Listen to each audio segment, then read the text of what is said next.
Hey everyone, welcome to Invisible Walls here on GameTrailers.com, episode 227. It is Q4, where I think we have a pretty good show today. Lots of big games are coming out, going to roll on throughout the rest of the year.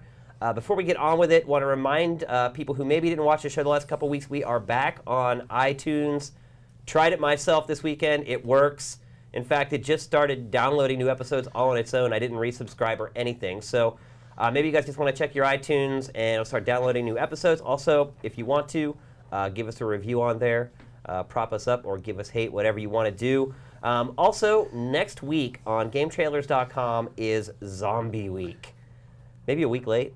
Have there been any important games with zombies come out this week? No important games with zombies this week. But next week is, yeah. So think about Discovery Channel's Shark Week. This is kind of our take on that, obviously with tongue-in-cheek. Is it zombie sharks? Well, Resident Evil 1 was a zombie shark. Not to spoil anything, but... Do they have laser beams on their heads? Game Genie? Sounds like an episode of Pop Fiction. Yeah, we'll have to figure that out for you. So if you haven't guessed already, we are going to talk about Resident Evil 6 in this show. Obviously, probably one of the more polarizing games to come out in recent memory. But don't forget, Zombie Week next week, every day of the week, some piece of zombie-inspired content, and some days, multiple pieces. We've been working on it for a while. Think you're going to like it, so come back every day to check out the stuff we're doing there. And also another reminder of our iOS app, which is on the iTunes Store now, completely free. Get all our original content on there. Also, as a quick note, we are working on an Android version of the app. We have heard your cries. It's not going to be done for a little bit, but it is in the works. Just want to let you guys know that because I've been getting a lot of questions about that on Twitter. So, Android version on the way. Here today to talk to you about all the latest and greatest in video games, the director of editorial from Game Trailers, Ryan Stevens. Hello, and also we are also working on a solution for an MP3 only version, also for the side mission briefing as well, and hopefully that will be sooner than later. Side mission briefing will be on iTunes very soon as well. Yeah. Which is our other podcast. And Ryan, you're working on our review for Dishonored right now, which we can't talk about on the show, but maybe you can share when the review will be going up so that people can look for it. I believe it's going up midnight Eastern time on, or 12:01 on Monday. That always makes it easier. The midnight time is always weird. So midnight, Sunday night, essentially. Yeah. Eastern time. Yeah, so if you're East Coast, 9 p.m. 9 p.m. No, if you're West Coast, 9 West p.m. Coast, sorry. I need a map. We also have Mike Compass. Damiani on the show today. What's up, everyone? And, of course, my mang, Marcus Beer. I just say I'm loving Mike's hair right now. I mean, I'm just going to sit here for the entire show and do rub this. it for luck. Oh, yeah. That's the best part about Michael now. shaving your head, though, is like just running your hand over it constantly. It almost turns into like an OCD. It's like a carpet. It feels I really just want to good. get a balloon, rub it on there, and just like a stick it on the curtain. Hello. Yep. So anyway, there's Marcus. This is us. Let's get straight to it. If you feel that impaling your enemy on rebar is inhumane, maybe just kick him into a cactus. It's just as painful, but at least you're going green. So undoubtedly the biggest news story of the week, Cliff Bleszinski, Cliffy B, Dude Huge. What were some of his other nicknames throughout the last? Founder of catscanners.com, catscan.com. Halo. I like to call him Cliffington. Yeah. So he has left Epic Games, worked there for 20 years since he was 15 years Man old. and boy. Yeah. He gets a gold watch and then gets Heads sent- on out. Yes, he gets to retire to North I've Carolina. actually played his early games. Everyone, you should Google and download Dare to Dream and like Flames of Perdition. There's these like really weird point-and-click adventures. Yeah. It's really weird to see where he started. Yeah, where he is now. But kind of a shocker. I mean, he kind of was the face, with all due respect to Mark Rain. He was kind of the face of Epic Games. Actually, two big departures from Epic Games now in the last few months. They had one of their big developers head up to work on BioShock. I think that was, 2 months ago. Mm-hmm. And now he's left. Lead, right? Yeah. So you got to wonder what the direction is going to be at Epic. Also, I think it's pretty obvious at this point that they knew this was coming, and maybe that's why the new Gears of War is being made out of house, perhaps. Well, they bought People Can Fly, right? Right. And But would you hand them Gears of War? Well, Bulletstorm was technically pretty good, Yeah. and it if you get to the end, it does set itself up for a sequel, and the sales weren't there. So, and this will not probably never being this not being Gears of War 4, I can see. I didn't think it was the biggest thing, and they're obviously still under the tutelage of the main Epic Studios as well. Yeah, I mean, that's a pretty big property to hand off to another developer. I mean, look at all the uproar over 343 handling Halo. I mean, Gears, you could almost argue at this point, is almost as big a franchise as Halo. But bit of a shocker there. I think it's been coming. I think there's He's got to be burnt out, right? Yeah, he's been there a long time, and he's experienced the highs and the lows, and I think this probably is a good time for him to make a break and recharge the batteries. I mean, he's certainly he's a very well off young man. Yeah, I don't think he has to worry about money for the rest of his life. I say young man, he's like 7 years younger than me, but and he's got like 20 Lamborghinis, and yeah, I think he's okay. He's done well for himself, and you know what? If he's going to go off and recharge the batteries, I mean, he's taking a break. Yeah. He's retiring. He's not going Yeah, off yeah, to he's not going to leave games. brew beer or whatever. So I think he'll go off and travel for a bit. Maybe He just got married as well. I'm sure maybe he wants to spend some time with his new wife. I don't know. Have I'm sex. thinking bodybuilding circuit. The world. We'll see him in the Olympics in 4 years. I think he'll come. He'll be back inside a 12-month or so. I mean, he's such an integral part of the industry. iOS and it's, games. well, it's in his blood, Oh, no. and I wouldn't be surprised that if he doesn't come back to Epic, he'll come back and start his own thing.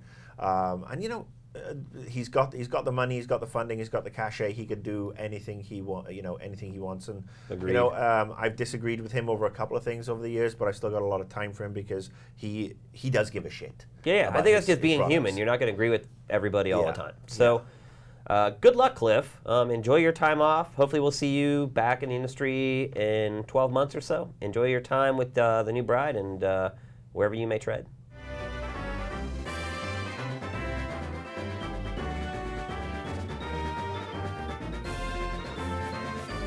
All right, so the first game we're going to talk about on the show is Pokemon Black and White 2. But actually, before we get there, I wanted to add one more thing to the Cliffy thing. If you actually watched our episodes of the bonus round, he's been on the last 3 or 4 episodes of bonus round. He's tipping his hand in that show. In fact, I would recommend you guys go back and kind of watch it. If you have been watching all the episodes for the last few weeks, the writing was kind of on the wall there. He makes a couple comments where he's like, yeah, kind of burning out a little bit. He kind of takes some blame for how third-person shooters have kind of turned into this kind of rote genre. You could tell that he was kind of reaching the end of the plank there a little bit. So go back and check those out. Definitely worth it, especially in hindsight now that you know what happened. So let's move on to Pokemon Black and White. Mike, you reviewed the game. I reviewed the last Black and White. You were definitely a lot more harsh on the sequel to that game than I was on the original. What were your big issues with the game? You gave it a 7-1. Yeah. I mean, listen, I know people get angry. I mean, the bottom line, I called it out for being more of the same. Yeah. And while Pokemon is still a good game, I've been playing these. I mean, I only got into Pokemon 6-7 years ago, 2005. Is that true? Yeah, I didn't start off as a riddle, but I went back and played, and through Pop Fiction and stuff, I've played all those games Right. to death. And I just. You think maybe that's the problem, that you've played so many of them in a short period of time versus having played them as they came out? That could possibly be a factor, but my gripe is, I don't feel burnt out. I still want more Pokemon. I just see potential in that game. I see the missed opportunities.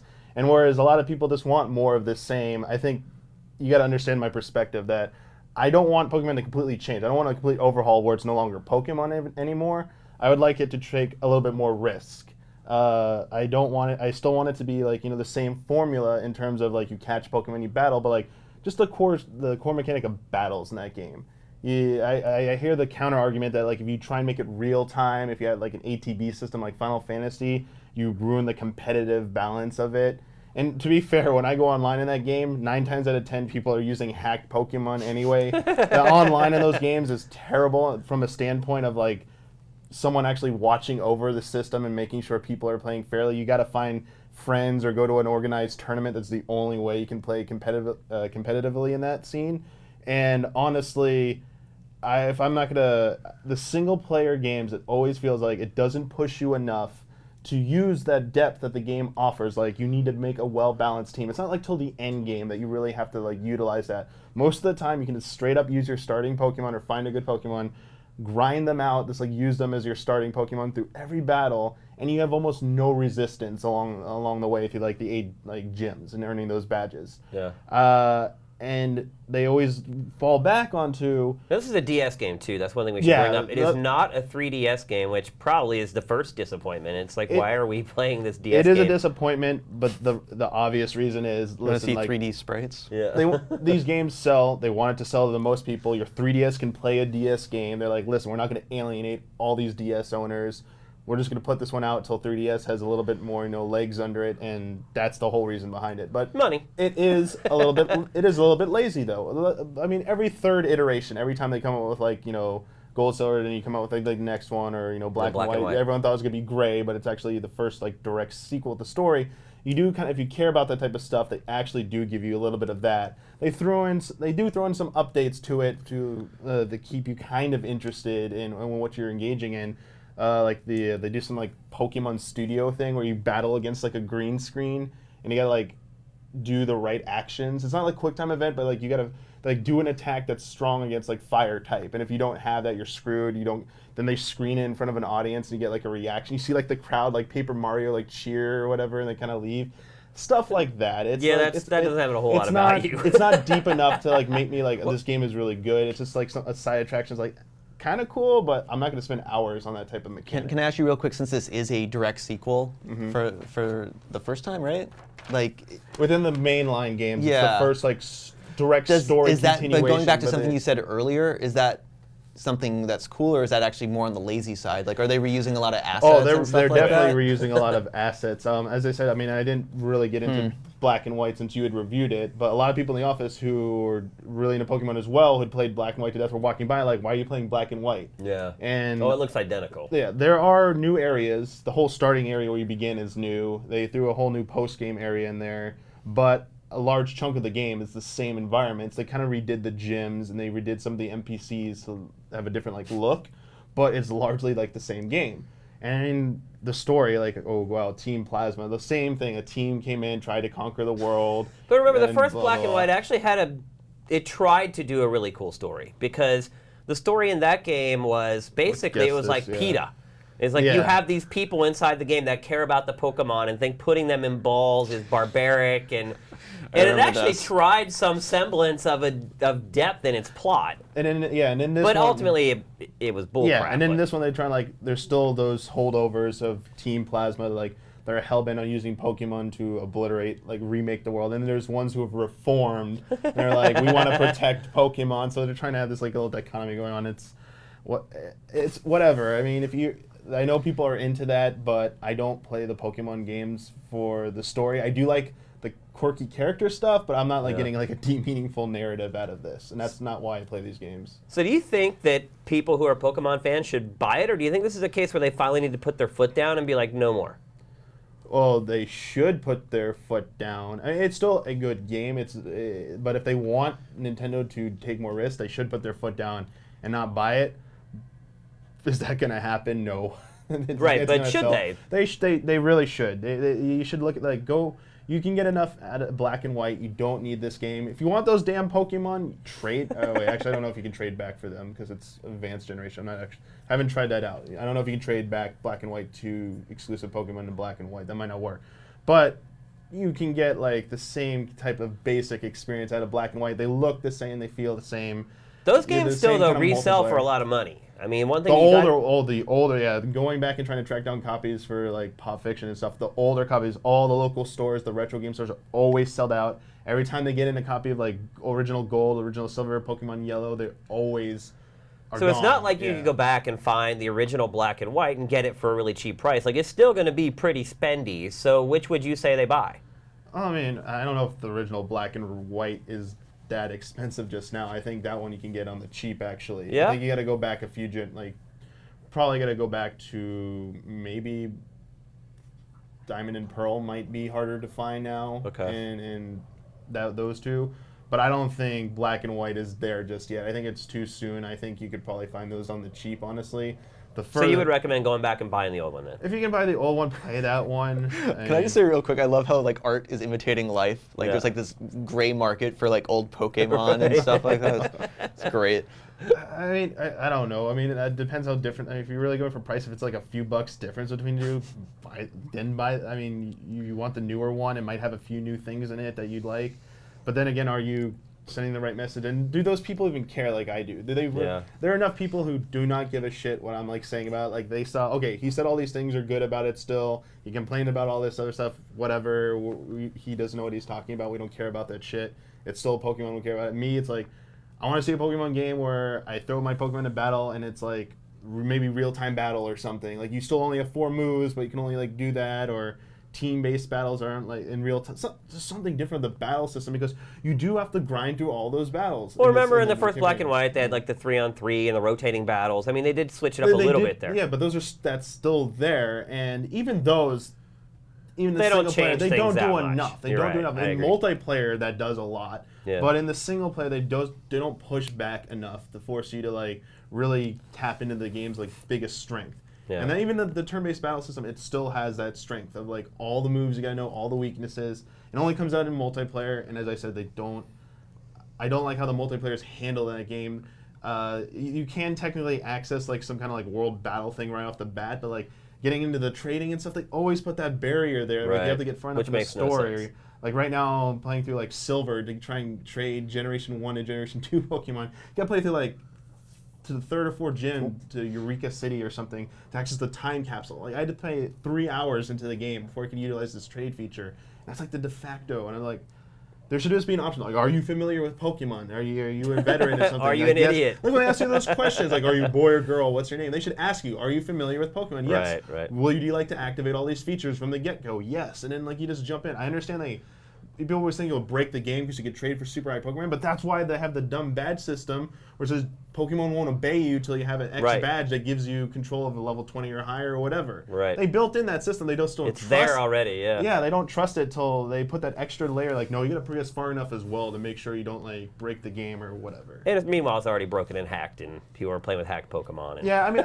in defense, like for online, there should be a better way. I do like that you can do it so easily. It helps out a lot. Don't get me wrong with stuff, and it's cool to hack games. But if you want to try and play online, it's cool like to hack games. you're playing online, you see like a fire type Pokemon who should not have a lightning move, and you throw out your water type, and you're like, all right, I'm using Surf on you, and then boom, lightning bolt hits you, Right, and you're right. like, wait, what? Yeah. That does not work like that. And then they somehow forced one time, a guy actually forced me to make my turn. Like it picked my move for me, and I was like, Whoa. I was like, okay, online's broken here, so. And meanwhile, the wait goes on for a legitimate single-player Pokemon RPG on the consoles that isn't something that's just hacked together. Those guys- Which it would just be a license for Nintendo to print money. You would think so, but one of the Masuda, when we interviewed him for Black and White a few years ago, we asked why you do a console one? It makes so much sense. And Like, actually give it great production values and give it the TLC that you give to, say, a Zelda game. their answer was they think one of the reasons Pokemon is so viable and why it sells so well and why it is the hit it is because of its portability. That people like it on the portable system. They like taking on the go the whole trading system, like meeting someone in person. That's their philosophy. Right, but you can link that huge console RPG into the handheld version, which agree. just incentivizes people to buy it I even agree more. with you. I totally agree that they could do an amazing console Pokemon. They could do an awesome Pokemon MMO. I'd love it. I mean, some great online stuff, but they're never going to do that. Sorry, Brian and I are glazing over. No, I just wanted No, to. no, I still haven't, give you my I still eye. haven't ever played a Pokemon game. Well, WoW already beat them to it apparently, and Mists of Pandaria. I haven't played that either. They have a Pokemon mini game thing in there with the pets now. Yeah. Oh, It's really? It's just like they basically made Pokemon. Patrick pulled out like Santa's little helper. It's like, Yeah. I'm ready to battle. I What's did, going I on? did resign from World of Warcraft. I am no longer playing that game. Thank you very much. All right, so probably the other biggest news story from the last week, they unveiled the Zombies mode for Call of Duty Black Ops 2. Modern Warfare has Spec Ops. The Black Ops franchise has Zombies. Funny how the thing has taken off when it was just kind of this little hidden extra in World at War. Yeah, you had to unlock it in the beginning. Yeah. And then it became so popular that they released a patch so it was unlocked from the get-go. And they supported it a lot in the original Black Ops. Some of the DLC was just for zombies. They have a huge audience just for that mode. There are some people who buy Call of Duty just for the zombies mode and don't even really care about the rest of the game. So they debuted it. It looks like they've taken the response to that mode to heart. It's almost turned into its own campaign B inside Black Ops 2. They had us over there to take a look at it for like half a day last week. Really shocked at how much energy and time has gone into building what people used to think was this kind of side attraction. It's actually got a narrative that goes all the way through it. There's this new bus that you get on that you actually travel from one location to the next. It has this new system called Buildables, where you can just take scrap that you find in the world and build like objects that you can use. You can create weapons, you can create defensive items, you can create battering rams that you can use to kind of bust into the next area that you need to go to. If you actually watch the trailer they released, they show two of the characters have like these weird things that are like a car door with like a swimming pool ladder that they have constructed to give them like these movable shields that they can kind of like plant in the ground. Really looks like they've gone all out this time. They showed kind of the campaign map for it. It's this map that you kind of follow. I was just shocked. I mean, one thing we should remember too is that if you look at Black Ops compared to Modern Warfare 3, there was so much more game in Black Ops. I mean, you had that like top-down shooter, you had Zork, all this crazy hidden shit in there, zombies, the multiplayer, the campaign. It looks like that they're, again, Black Ops 2 looks like it's going to trump Modern Warfare 3 as far as the amount of content you're getting on the discs. So, pretty big deal to have that separate team to build that. I was pretty shocked by how robust it was. I just figured it would be like prior games. Is it the same team that's doing, because obviously Activision have got the Walking Dead zombie shooter for Right. next year. Is it the same team, do you know? Because, I mean, this might have been a smart way for them to say, you know what, let's get this team doing this now for Blops 2 and getting their everything, their feet wet, It's still if you Treyarch, will. isn't it? It is Treyarch. Yeah, I mean, if you go to Treyarch, there is kind of one wing of their whole studio that is like the zombies wing. And I mean, they've done it to the nines. Like the hallway has blood smeared down it, and like there's like body parts. Like they've actually like decorated their Ex-Infinity office. Ward employees. Yeah, smeared on the wall. Yeah. But they've actually decorated their offices just for the section of their team that does the zombie mode in the games, which kind of shows you how important it is to them. So I don't want to spend a ton of time on it, but it is a pretty big deal as just another extra inside that Did you game. get to play it? They did not let us play it at all. They Okay. talked about it for 30 minutes and then showed us like all the media that they were going to release a few days later before everybody else, so we could get the gist of it, so we could sort of create content around it. But we did not get to play it yet, and they didn't tell us everything either. Like we still don't know who the 4 characters are. Obviously, you remember from Black Ops 2, there was like Sarah Michelle Gellar, Danny Trejo, and a couple others. I can't remember who the other 2 were. Wasn't it George Romero? You're talking about the DLC stuff? Right. Yeah. And they haven't announced who the 4 characters are going to be for this one. But it's completely cooperative, drop in, drop out. There's even a mode where you can play humans versus zombies, and the other, it's like 8 total, and then it's any combination of those 8. It can be can 2 you versus win, 6, though? 4 versus 4. With like, I mean, because in zombie mode it was always like, how far can you go? I Well, mean, there this was one like is- win scenarios, but I mean, like with the narrative structure, I mean, Survival.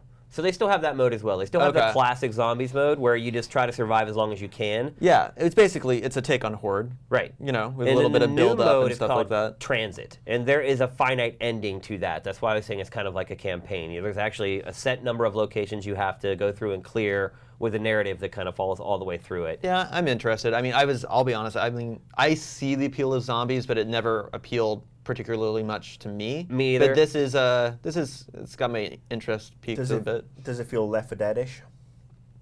Yeah. Yeah, the transit mode definitely feels Left 4 Dead-ish. Because instead of going into that like safe room at the end of each level, you get on a bus. But it's kind of cool because the bus actually Lee comes trucks. under attack and it's alive, so to speak. Whereas that safe room was just a room where everyone collected and kind of got ready for the next round. Here, the bus serves that purpose, but zombies are attacking the bus while you're in it. Once you get to the new area, you can stay inside the bus if you want to, use it for cover if you want to. It's not like it's a canned cutscene and it just disappears. But obviously, there's some risk-reward there. Being inside the bus, you may feel safe, but if the bus gets flooded with zombies, then obviously you're in a bad position because there's nowhere to run. So I feel like they've made a lot of smart choices to it. Again, it's just a value add for a game. It's kind of crazy that they go that far, but looking pretty good so far. And in 18 months' time, it will be its own game. And that's the big fear, is that it becomes so popular and so big that it ends up being spun off. And that'll come out at the in March, and we'll have Call of Duty in November, and Activision will bookend the years nicely. That could be it, or it could be a case where they sell the Zombies game separately, and then if you've bought the next Black Ops, whatever that is, then maybe you get a discount on buying the standalone zombie game. Who knows? Or if you don't use your season pass, you can make a pact with Satan, and then you get a 50% discount, but no cheat codes. But But if you also- pre-order, But you also have to like getting- it on Twitter, it is really Facebook, starting to Bebo, get- yeah, it's getting really MySpace, confusing, man. and basically sacrifice Justin Bieber. Oh. He's in NBA 2K13. All right, next we're going to talk about a game that, to be quite honest, I have become a little bit concerned about because of the limited access that we've been given to the game, and that is Medal of Honor Warfighter. They've really been kind of bandying about this same demo from trade show to trade show. I've never really had a chance to sit down and play more than maybe a 5-minute chunk of the campaign. Ryan, they had an event this week. Yeah, I got to see the game a couple of times. At PAX, we saw a part of a level. I don't believe it was the whole mission. We saw maybe, again, like a 5-minute section. Last week, Chris and I got to do multiplayer, which we're not allowed to talk about, and that was the juxt of the meetup. But we did get to do 2 full missions. Karachi, which is the kind of, you know how sometimes games have that midpoint, let's do something a little out of the box, regular, yeah. and it's a driving level. And their big thing is we're with EA, so we're working with the Need for Speed developers. Right. And it's a fun little race. You try to ram into some guy. You have a little locator, like chickens are going across the screens as you go through like rural Pakistan. And it was okay. I mean, it is what it is. It's like a 5-minute little Way to stopover. break things up, basically. Yeah, and Frostbite looks great. We were playing on PC. The game does look amazing. Yeah, it looked really good. Yeah, graphically, it's up there. And then we got to play the Somalia level, which they've talked about a lot. It's called Shore Leave, and we got to play the entire level. It took about maybe 20 minutes. So I'm kind of curious. It looked like maybe the game's, I don't know if we got to see all the missions on the mission select screen. Looks like the game's maybe 12 or 13 missions. But if they're all maybe 5 to 20 minutes, it's like kind of 5 to 20 minutes? Well, if the car racing one was, and like I said, Is the the other car racing one counted as a proper mission? yeah. Whoa. So unless they presented to it as like some sort of cutout, maybe they just took us straight to the car racing. Maybe there was a gunfight ahead of time, but we loaded that straight from the menu. So I don't know. Well, remember Battlefield 3's campaign was pretty damn short too. Yeah, but I mean, is this a downloadable only game for $15? Well, hey, I am speculating here. Yeah. But I'm wondering if it's going to be in the kind of maybe more on the shorter side. But who knows? Maybe there's going to be some grand melees. It didn't stop But- Battlefield from selling. But I mean, it seems like But I think Battlefield is no ifs about it. Battlefield is a stronger franchise than Medal of Honor because Medal of Honor has become rather tarnished over the last couple of years. well, it also because- disappeared for Yeah, you I know, mean, well, it half a disappeared for a decade. while, and then came back and it disappeared cut up its its own teeth ass. on Yeah. it's cut its teeth on World War II, and now it's like everything trying to play catch up to Modern Warfare. Yeah. And this is their messaging is since Black Ops is taking place in the future, this is the only realistic war game. This is coming out taking place year. in the now. But their big thing is You that got to they're- find some angle though, right? Their I mean, big you used to thing is work they're, in PR. they're You know how going it is. for authenticity. They've talked to a bunch of tier Tier one one. operators. They've like the Finnish. They should just circus call the team, game I don't- Tier 1. I mean, they say it so much. And they got But it's funny because I will give them. They are doing like I talked about. The car kind of gives you a stop of variety, but in the storming Somalia mission. It is a lot of shooting guns, but then we're trying to take out snipers, we're breaching doors, we're riding little drones, you're doing a sniper part. They did pack in a lot of variety in that 20 minutes. I can obviously see why they tried to showcase that. The level we saw at PAX, again, that was kind of storming in on a place, but then halfway through you're magically teleported to like a machine gun on a chopper, and you're it's the turret section. I mean, it's cool that there's variety, but a lot of this variety is kind of the stuff we've seen before, and when you're grounded in reality, it's kind of hard to step away, I feel. Yeah. Especially when like a first-person shooter in this regard, as opposed to a game like Half-Life or what was that game where you could kind of travel in time? The ones that have more like Singularity, have like more adventure aspects, or just a little more discovery. I mean, yeah, I know the games always have the collectible bits of intel and stuff like that. The metagame in this was a little weird. When you breach a door, if you get headshot, it does the slow-mo thing. If you get headshots on the people, you unlock different ways to breach the door. But as far as I could tell, we saw one unlocked one. It's completely cosmetic. Like that game looks just like Modern Warfare 3. Like, you look at footage of that game, and unless you're seeing the PC version, which looks gorgeous, it looks just like Modern Warfare. Like, the breach, the slow-mo, it's like the line is getting so hard to discern at this point between one military shooter and the next. I mean, it's almost like a fun game to play, to, like, put a couple up and say, which one is it? Give someone, like, 3 seconds to try to figure it out. Like, I think most people would not be able to figure it out if there was no HUD. Well, they all look like Well, Michael Bay movies anyway now. I think, it's trying to get in this variety, but I think it's really going to try to stand on its kind of aesthetic settings. You're going all over the world. It's doing that. You're jumping from Navy SEALs to Marines and other SAS people and stuff like that. Just like Call of Duty. Exactly. But I think, that's what it's trying to do to make itself, keep fresh. Because when you get to it, it is a lot of, Shooting. cowering behind stuff and trying to figure out where to aim your gun. Yeah. Does EA need to have 2 military franchises? I mean, obviously they're trying to compete where it's like, all right, we have Battlefield 1 year, well, Medal of Honor the other. It's the same thing that they're doing at Activision with Treyarch and Infinity Ward. With Activision. But when they do such a middling job... I had fun with the level. I don't know if it's going to hold its own. But I mean, Medal of Honor still sold okay, the last one. I mean, that's it sold the thing. a couple million Even units. if it's not going to steal the throne, you can ride on those coattails. There's so many people into it right now. Like, modern military is pretty big. I mean, when 2 or 3 million copies sold is a failure, I think a lot of publishers will take that failure. I mean, granted, EA has a lot more marketing muscle than a lot of the other guys. But, I mean, a 2-year development cycle probably worldwide, they probably sold 4 or 5 million. So, I mean, ultimately, it is a lucrative decision for them as far as, like, making money as a company. I think aesthetically or personally, it seems a little shady. But you can't blame a company for trying to turn a profit. Well, I guess we'll see. good way to show off your killer rig, though. Oh, yeah. Frostbite 2 looks good. Well, it's just On like PC. Battlefield Frostbite 2 PC. is gorgeous. Yeah, It is. looks really good. But it also does look very similar to Battlefield 3. I'd be curious to see if there's been any tweaks to see if I think it's probably going to be maybe splitting hairs, but it's been a year. I'm curious to see if the PC version has a little extra fidelity in there. But the smoke looks the same, the explosions look Some of the the same. clouds looked really amazing Yeah. at some point. Some just little things. You just wanted to lie there, put a daisy They all look in like your mouth. dicks. It Stare was at the weird. sky. I'm like, look at that cloud. It looks like a dick. What the hell did I just see, Ada?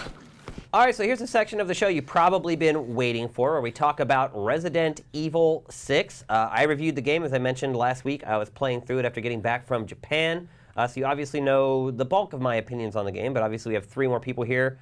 It is a very polarizing game. Scores have kind of been all over the charts.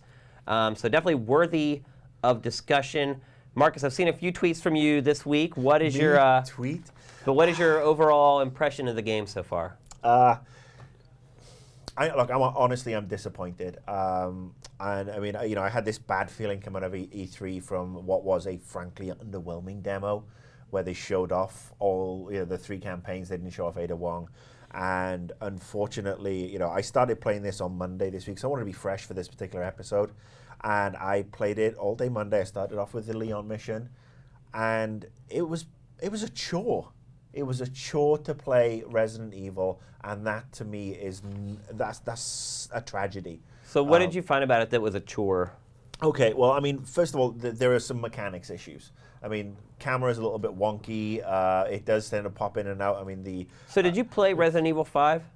I played a little bit of it. I really didn't like RE5. I really. Well, fair enough. At least you're saying you didn't like RE5 or RE6. Yeah, I mean, because the camera is exactly the same as it was in Resident Evil 5. I liked RE1 and RE2. I really did like those games. I liked them all. Did you like Resident Evil 4? Did you ever play that? I never got around to playing that, unfortunately. It's one on the list, but I mean, like everybody here, I've got a list yay high. Yeah. But I mean, it's definitely the RE1 and RE2 to me were just great games. They took one of my favorite franchises in Alone in the Dark. They took that and moved it forward. And Now, you wouldn't say that those mechanics are better than the mechanics in RE6, would you? oh no. I mean, I'm just saying that. And this is what I'll say. I like the survival horror aspect, and that's why I wanted to play the Leon section, because it was the one when I saw the demo that was more old school Resident Evil to me. Well, the first 10 minutes of it, pretty Well, this much. is it. And after Well, that, I'd actually say a little bit longer. I mean, once you, I mean, the one that stands out to me is actually the graveyard, just for building the tension. Yeah. Where you're walking through the graveyard, they seem to have just squidged the camera in a little bit closer, and it's misty, and you hear the groans and the moans, and the zombies come at you, but Capcom have this innate gift in this game, in my opinion, of cheapening everything they do in the pursuit of melodrama. And these little cheap things where you make your way through the graveyard, you have to get the key, and a dog's got the key, and then it runs out. You have to walk all the way back through the graveyard again, and then you have to go all the way back to the cathedral. It's those which takes like 15 seconds. Well, no, it does. I mean, it doesn't. Because I mean, if the mindset I'm in, I've got my weapon up. I'm looking around. I'm wondering where everything's going to come from. I've got my AI backup, and I do have to say the one thing that I find a huge positive over RE5 was how smart the AI was in comparison to the previous game. The AI. I think partner, it's still well, not good. I don't think it was. Oh, let's face it. In RE5, it was dumb as a bag of Are you talking shit. about enemy AI or partner? Okay. No, partner AI. I Oh, I thought you were talking about partner enemy AI. Partner Oh. AI in this one is more forgiving. Well, Well, they it's can't smart. They It's can't die smart. though. They don't die. Yeah, there's no, You don't have there's to no worry about it. penalty. For But I them, mean, it's just. I mean, it felt like the partner in Resident Evil 5 was just there as a hindrance, and really did. It was like. But oh, on the flip side, in RE5, you could use them as a mule. And so you could use them to help with your item sort of I think manipulation. if you trusted them not to use your items. Yeah, after that. we Yeah. can talk. We can definitely talk about the inventory stuff, because I mean that's been reworked. And but I'll just say, sort of like, sum up a couple of things briefly. That they seem to have kept some things that while they were acceptable 10 years ago or 12 years ago, are not acceptable now. If I have a character that can fall 150 feet down a waterfall and pop up with no issues whatsoever, why the fuck can't he get over a cardboard box, for God's sake, when I know I'm gonna be coming back round there? But every game does it. I know Every I game know uses like a little knee-high fence or a pile of boxes to keep you from going where you're not supposed to go. This is a criticism of all games who do that. But I mean, then there's the other things where it feels like, again, this cheapened melodrama where you walk on that Leon mission where you walk into the amphitheater and you see there's a can on the floor, and you get within 2 feet of it, and all of a sudden it triggers a cutscene of you kicking it, even though you haven't actually got anywhere near it, so a noise can be made. And I didn't need that noise to be made. I didn't need to know the zombie was there. I'd rather have got down to the bottom and have the zombie jump out at me, as opposed to, I was like, here we go, come on, we're going to go this way now, and then we're going to make the zombie pop out. You'll have your little... He's like, please stop holding my hand. I've touched him twice today. I'm scaring you more than the game does. Awkward moments in my Invisible hand, Walls what's next? history. But I mean, that's the thing. It felt like in the pursuit of adding dramatical effect, they have just so overcooked it that, I mean, and if it was done in almost a campy, over the top pastiche way, I think I would get it and I would love it. Yeah. But it just feels so old. I would say that pretty much everything you just talked about, every fucking video game does. I don't think every Every modern does. action adventure game does the same exact shit. And for some reason, there are a few people who've decided that they're not okay with it anymore. It's like, which is fine. If you're like, look, I'm over QuickTime events. I'm over a lot of tropes in action games that I've been playing for the last however many years. Because the truth is, all games do this. Almost every modern AAA action game has QuickTime events. They all have those trigger points where you walk to a certain point on the floor and the cutscene kicks off. If you're tired of that, that's fine. But what I want to see after this is the consistency. So if you decided to punish this game that severely for doing the same thing that all these other games are doing, well, then going forward, when you play that next game that has that stuff, then you better punish that next game. Because otherwise, you're going to lose your viewership. They're going to be like, well, wait a minute. Like, why does this game get a pass? It's because they execute it so ham-fistedly. I disagree with that. It is completely. It is done so ham-fistedly that, I mean, it's...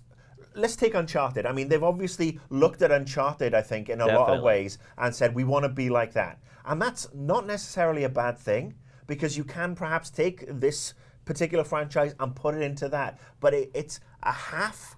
It's not even first of all, half-assed. Marcus, It's a quarter-assed how much version. of the game have you played? I've played the Leon mission, and then the other 2 missions I only played at E3. Right. Well, it's a 30-hour game.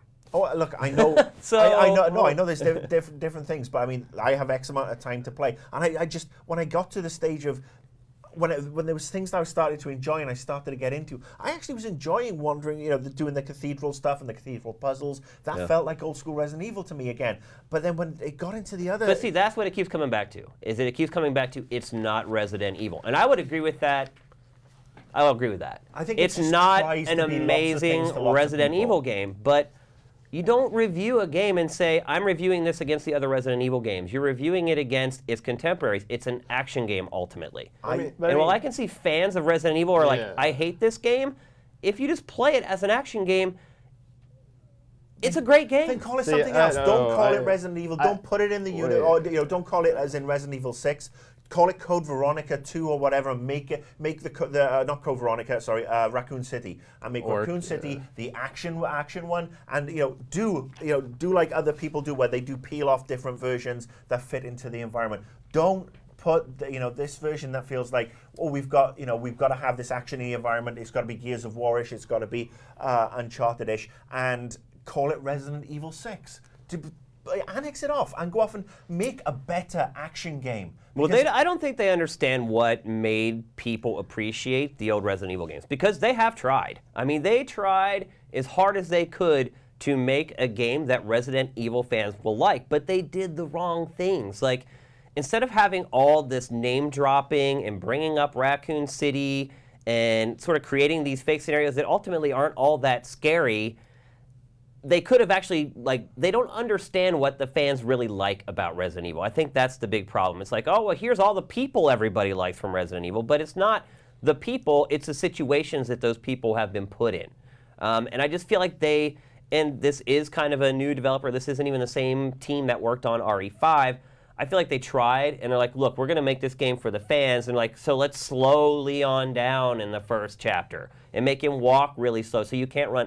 That's not what people wanted. People wanted tension. They wanted to be scared. They don't want it to be more methodical and plotting. And I just feel like they've missed the mark as far as trying to figure out how to satisfy the Resident Evil user base. And I've been a fan of Resident Evil since the first one. I've played every game the day they come out. And I get it. Like, I do not think that if you're a big Resident Evil fan, that you're going to think this game is amazing if you're trying to compare it to other Resident Evil games. And Mike, I feel like you have a counterpoint to this because you tried to say it earlier. But as an action game, to me, it's great. I loved playing this game. I played this game for 30 hours. I played it for 4 days and didn't want to stop. And then I got to Mercs, and I started playing Mercs and wanted to keep playing Mercs. So, I don't know. I think one thing these people have to remember is, I kind of touched on it beforehand, but when you're reviewing games for an outlet and you want people to trust your reviews, which is what makes people come back time and time again when a new game comes out to see your opinion, you have to be consistent. And look, I'm not going to call anybody out and say, oh, that person's wrong, because it's someone's opinion is never wrong. But when you start looking at some of these sites that gave this game these crazy low scores, and you start looking at the other games that they've given those scores to, I don't know, man. Well, again, They're going to have to answer the question for the next 5 or 6 years, so it's 4 points better than Resident Evil 6. And that's a decision that they made, and they're going to have to live with that consequence for however long the fanboys keep bringing it up. Every time they review a game, they're going to say, oh, so you're saying that game's 3 points better than Resident Evil 6? Is it really? This opens a huge, this opens to a bigger debate, and it's something I touched on a Night Gamer last week, where I talked about Metacritics and review scores on the 100-point scale and the 10-point scale, and Well, that's the funny thing that's ironic about this, because you dug into people last week for giving Borderlands 2 a couple low scores. Yeah. But now here we sit with Resident Evil 6, where we have a couple people who have kind of strayed off and given it a really low score, and you're defending them in some ways. Now you're flipping the coin. Well, again, I'm basing this on my opinion, because that's all reviews are. Is Well, they I don't are like our Borderlands 2. own, they are I our own. would rather play Resident Evil 6 10 days a week and 4 ways to Sunday before I play Borderlands 2. That's why the games industry has a wide variety of games. And I think the difference is that when you have something where, on Borderlands 2, where most of the review scores were in the high 8s or whatever, and then you have 1 or 2 that were a fair amount lower, and you read the reviews and the review doesn't tally up to the score, and that's the case. Your review for Resident Evil tallies up to your score. So therefore, there is a consistency. You obviously enjoyed the game. The negative reviews for Resident Evil, they tally to their score. The positive reviews, they tally to their score. Some people got it and really liked it. I mean, that's why the Metacritic right now, I think, is 66. I mean, it is definitely you've got half a dozen reviews, in the 50s or below, and then you've got... No. Yeah, I have the whole rundown right here. Well, I checked the Metacritic this morning. There are 11 reviews of 60 or lower, and there are 23 reviews of 70 and above for the game.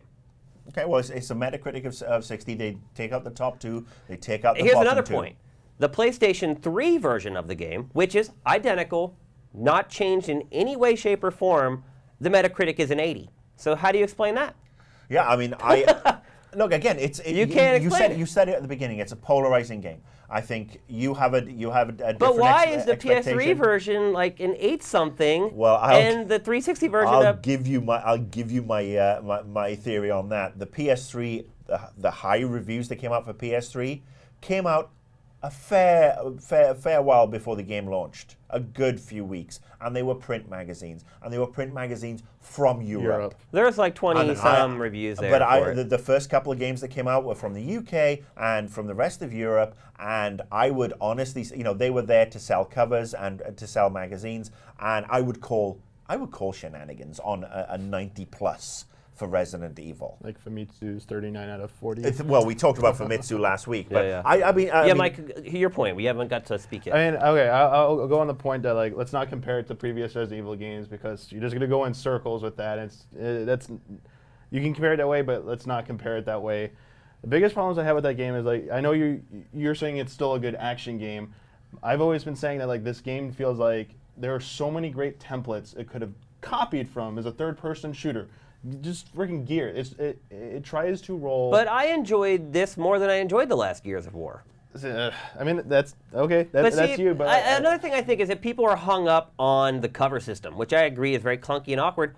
I didn't have to use a cover system one time in the entire game. Okay, then not even once. Why'd they even bother to put it in because there? If you start playing it on the harder difficulty settings, then you do need to use it. I'm playing on professional right now, and the game boils down to like you don't use cover as they intend it to be used. You don't want to go into their cover system. You want to find like walls that kind of like this kind of get behind where you can still aim and stuff, so you don't have to use their cover system is terrible. Well, you have to use two buttons basically to use their cover system. They tried to do it so that the games like Gears where you push a single button, like usually it's the dodge button that's the same as taking cover. So they wanted to solve that problem where I want to roll away rather than take cover. It feels like they tried to solve that, and it came out as there's just too many buttons to push to use their cover system. So what you do is you got to make sure you're not too close to a wall.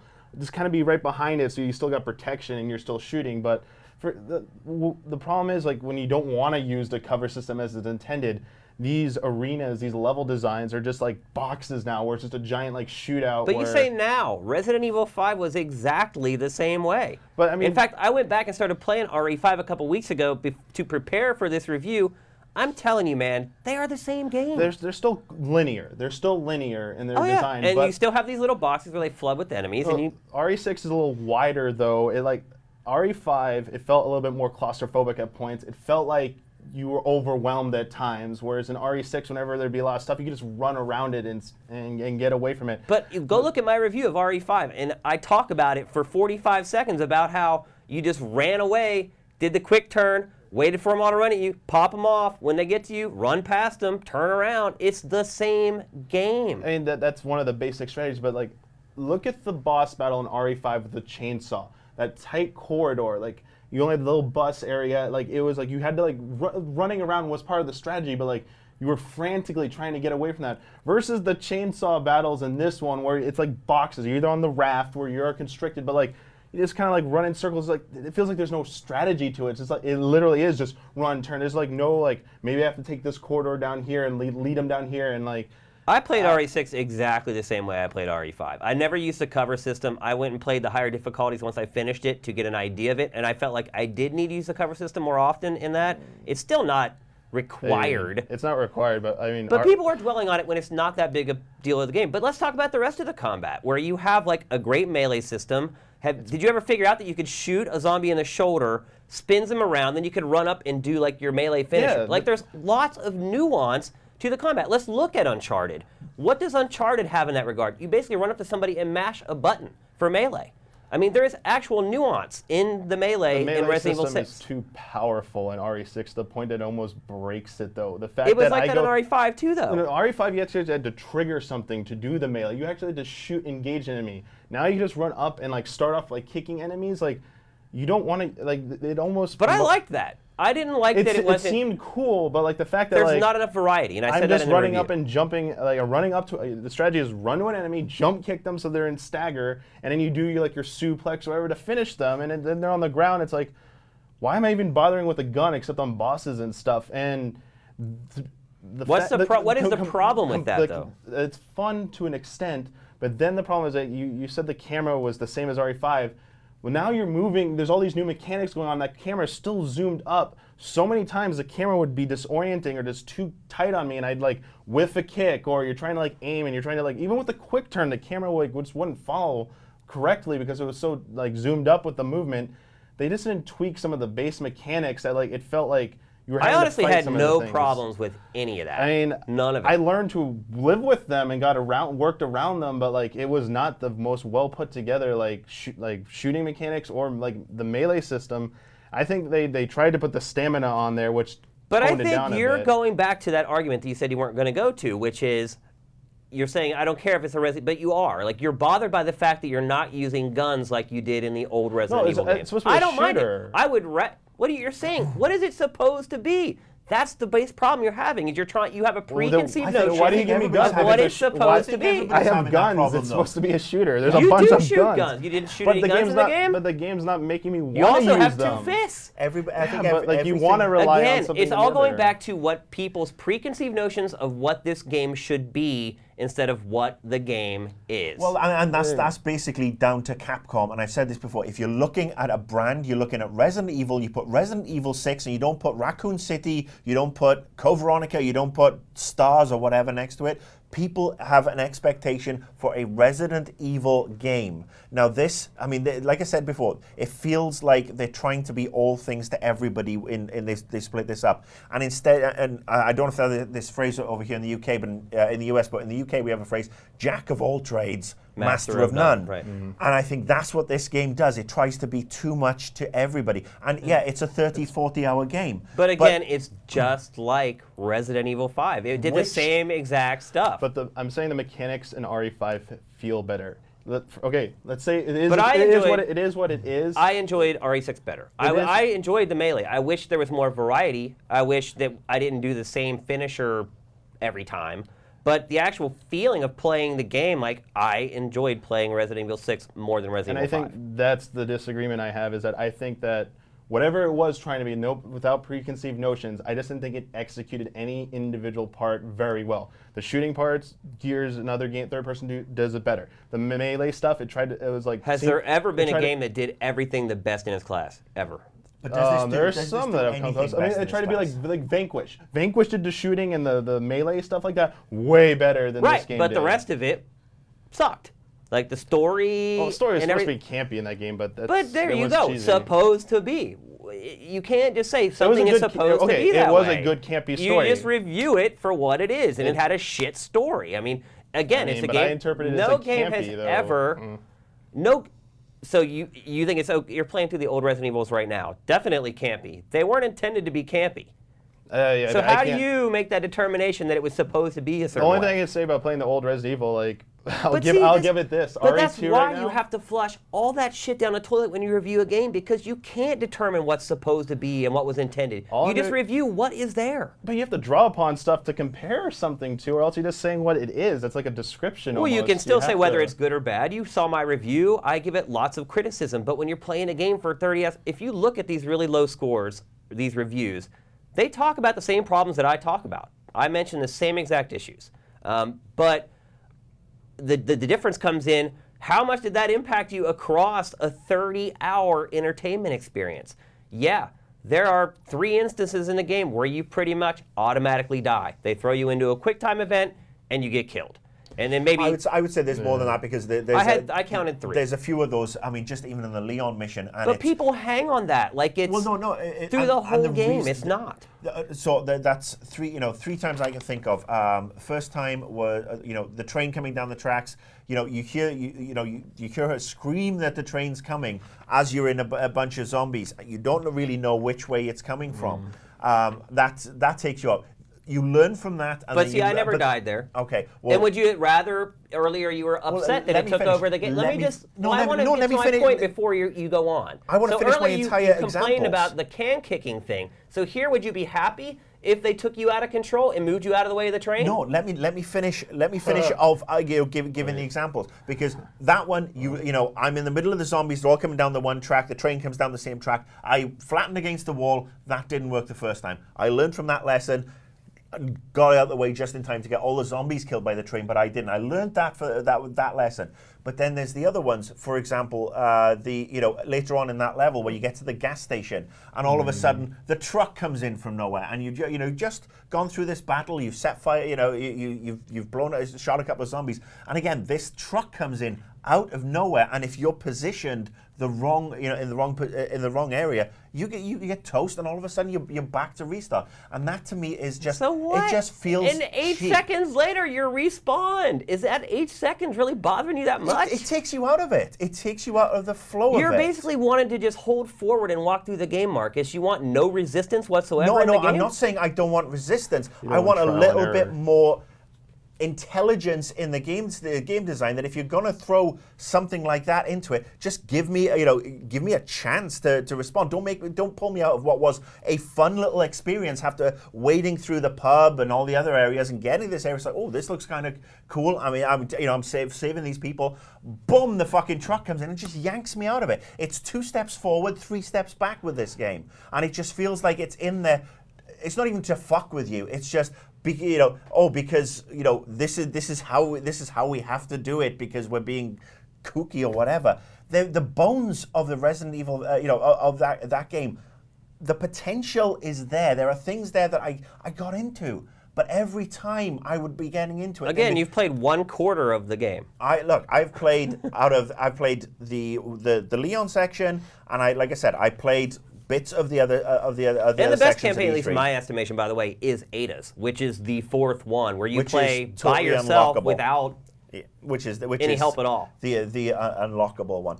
I just think that, and like I said, my view is I would love to see them just reboot Resident Evil, and have the survival horror reboot, because the story is now unwieldy, all over the place. It's like a bad telenovela. Well, I would say that you needed to play Ada's campaign, because I felt that way after I finished the first 3, and then there's like a huge revelation, which I hate to say, especially with that franchise, in Ada's campaign that kind of makes everything else make sense, if that makes sense. And the problem is that me actually getting up the energy to want to play through the rest of it, and that's not. But you're not a good big sign. fan of those games anyway. Well, like I said, I was a fan of the first 2, and I just think that. But I'm saying like the modern third-person cinematic shooter is not your forte. I really dug Uncharted, the Uncharted 2 and 3. Well, it was our game of the year. And well, I mean, again, but I'm not involved in that game of that game of the year discussion. So from my own, I really liked Uncharted 1 and 2. Was it 2 and 3? I I was just saying that's like an extreme case because those games are kind of heavenly compared to Infamous. everything else. I mean, I really like the 2 Infamous games. I mean, I do like that. But type that's of an game. open world game. But I it's think different. that for Resident Evil, they can rescue this franchise. They have to figure out and have some discipline internally and say, this is where we want to go with Resident Evil. And this is where, when we want to do an action game, we're going to spin it off and it'll be stars I or would whatever. agree with that 1,000%. Because that's really, to me, what has caused all this uproar is that some people are reviewing it as a Resident Evil game and some people are reviewing it as just a video game.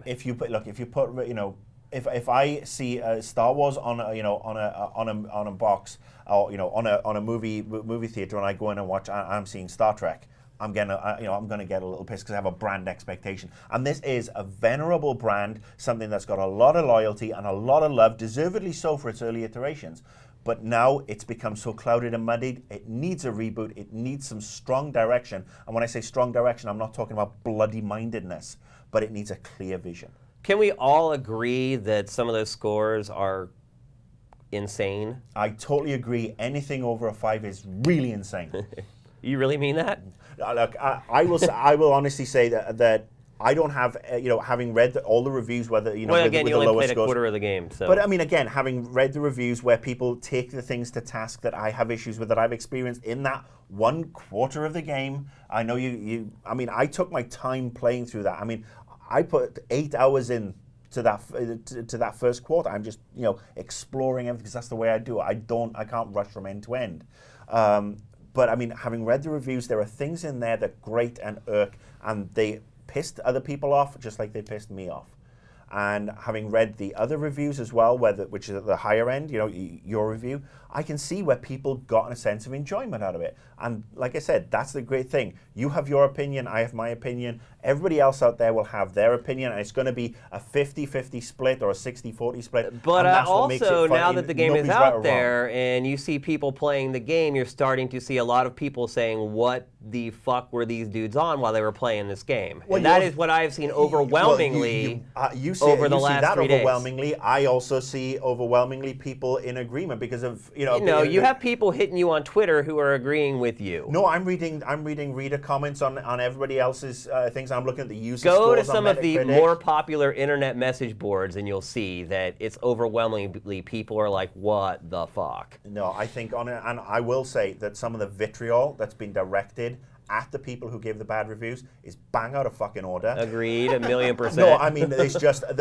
again I mean there is some bad. really Well, you basically sick asked for that shit. guy at the Wall Street Journal to be strung and quartered. Dude, it's I terrible. didn't ask for him to be strung and quartered. Well, yeah. I did recommend that he. But Marcus, doesn't you're review kind of games like that. anymore. It's like if 1 week you're in here saying one thing, and the week before you're saying But I something mean, else. some of the shit that's been directed. No, at I one agree particular 1,000%. reviewer. Like, this is I just- mean, we all take our brickbats, but Yeah. some of the shit that's been directed at one particular reviewer. No, it's ridiculous. Has been absolutely fucking Completely ridiculous and ridiculous. disgusting. I agree 1,000%. Look, it's his opinion, and I think that he exactly gave his opinion. He believes that he thought the game was that bad. Do I agree with him? Fuck no. But I don't think there was any hidden agenda there. I just think he didn't enjoy the game, and a you couple can't of other- attack somebody over their opinion. You can't take personal shots at somebody. It's like we saw all day. Oh, game trailers, payola. Look at the Resident Evil 6 ads all over. There are no Resident Evil 6 ads on game trailers. There are none. I actually accused him of payola because he gave it a 4.5, and I said it should have been a 4. And I started looking around on our site. I'm like, are there ads? There are no ads. But person after person, look at all the Resident Evil ads on this website, and they give it a bit. It's insane. Look, I mean, we're gonna have to agree to disagree, and it's down to personal preference at the end of the day. And I think. But there are certain parts of games that are undeniably done well or not done well. Sure, a lot of it is up to your opinion or based upon what types of games you enjoy or whatever. But dude, you can't give that game. I saw somebody gave it a 1 out of 5 yesterday. That game, you cannot give that game. I haven't seen that. You cannot give that game a 1 out of. I'm not going to call him out. I'm not like But that. the other thing is, Dude, you cannot give that game a 1 out of 5. we can all. You can't. We can also hold, companies like Capcom perhaps to a higher standard. But We you can't have don't use expectations your of review them. scores as an agenda to try to manipulate a publisher. You just don't. It's I'm sorry. unprofessional. If somebody thinks a game is horrible, and that it doesn't meet up the standards expected by whether it be its peers or its franchise, I think they are. Well, look, if you're going to give that game a 1 out of 5, you start looking at the other games that give a 1 out of 5 to, which were just straight up broken and like you couldn't finish them. Like, come on. Well, I mean, that's 1 out of 5 was what, 20 out of 100? Right. Yeah. I mean, Come might be- on, dude. that That's might be- like that's like Saw the Log for Wii in the bargain bin at Best Buy. Like, you can't do that, man. And here's my big issue with this is that some of these people have probably convinced people to not even try the game. And to me, that's a travesty because a lot of people are going to like it. I have Sure, said- I have there said may be it's a some rental. people like you that don't, and that's fine. But a lot of people are going to like this game and love this game. And there's a lot of people who are going to dislike it as well. Well, there's a lot of suppose people it's who, no matter polarizing. what, are gonna I would say dislike it. rent it. rent sure, of course. Rent it, rent it That's first. what The try demos. means. Yeah, I didn't say buy it. The demos are not exactly. The There's demo's multiple terrible. ones. Yeah. You can play through the first 2 chapters now of every character on the demos. Not the first demo was pretty bad. Yeah. Yeah. But they released another one. But try it, rent it. I think, well, here's the thing. A lot of stuff's going to come out in the wash in the next couple weeks. There are a lot of people out there who maybe have been going to, maybe it's our website. Maybe they're not going to trust us anymore because they get it and they hate it. But there's also going to be a lot of other people that get that game and they're like, wait a minute, like, where the hell did that score come from? And so when you put your reviews out there, ultimately you have to deal with the consequences of it. And some of those people were pretty brave. And Well, I mean, this is why it's good to have a show like this, because you put your review out and your perspective, and now basically it's not a universal one, but that's the way it is with reviews. It is one person's review, because if you start doing stuff by committee and trying to appeal to everybody, you have Resident Evil 6, and I thank you. But Mike and I, we talked about RE6 as I was working on my review. I mean, we kind of bounced things. He had actually already played it before I even started. He had like stealthed and took it home and like finished the game without anyone even knowing about it. But he and I were bouncing ideas off of each other. It was kind of collaborative. I mean, we would talk about things that we both didn't like and kind of, gestate on them or whatever. So, and the reviews happen a lot like that here at GT, which is why we don't put bylines on our reviews, because at some point, almost every game we review, there's at least a little bit of somebody else's kind of impression in there. So anyway, from my perspective, I say at least rent Resident Evil 6. Give it a try. Like I said, if you like action games, I think you're going to like it. Try to forget about my review, everybody else's review. Just play the game and forget about people piling onto it or other reviews that are higher. Just rent it, try it. I think you'll like it as long as you go into it hoping for a good action game. I agree. I would say rent it. I mean, rent it is definitely a way. Just to see, formulate your own opinions on it. Right. I mean, it's so polarizing. It's not even funny. Well, I think this is also but I where think one thing we can both agree on, it is in my opinion, it's marginally better than the last Resident Evil movie. way better. Marginally. all of them. No, the most recent one, marginally. Better than all of them. Can I just go on record Praise because from I haven't Caesar. said anything? I haven't played the game at all. I just want to seem like I thought you were just enjoying the show. I was waiting No, to this bust is out great. some Where's my? I popcorn. got that popcorn.gif Yeah. right here, man. Yeah. And here's one more thing I would say too is look at this moment. I know a lot of you guys probably go to a lot of gaming sites to get your reviews. I think generally that's a really good idea. But look at this game, and after you've played Resident Evil 6 for yourself, think about what scores everybody gave it. And those, if whoever agrees with you on this game is probably the people that you should start listening to for your reviews. I mean, people always say, like, where should I go? Like, you should find the people who like the same things in games that you do. So if you hate Resident Evil 6 and we liked it, then maybe when we review games in the future, you should take them a little more lightly. But I have a feeling that after you play Resident Evil 6, that's not going to be the case. So have at it. Have fun. Hope you like it. We're up against the people who really run this country. In a very dangerous game. All right, that's it for episode 227. A pretty damn good episode, I do think. Lots of good games, lots of good discussion, lots of differing opinions. That's what makes Invisible Walls, hopefully, a show that you enjoy watching week after week. And subscribing to on iTunes and writing reviews. And giving us a 5-star review on the iTunes. Follow us on Twitter. Yeah, follow us on Twitter. Anyway, just a reminder, next week, Zombie Week, get the iOS app, Android app coming. Dishonored, XCOM Enemy Unknown. Big games week next week. Yeah, next I mean- week's show is going to be a lot more interesting. Yep, the rest of the year is going to kick ass here on Invisible Walls. I'm excited to play the games. I'm even more excited to talk about them here. We'll be seeing you across the next couple months. Invisible Walls is up and out.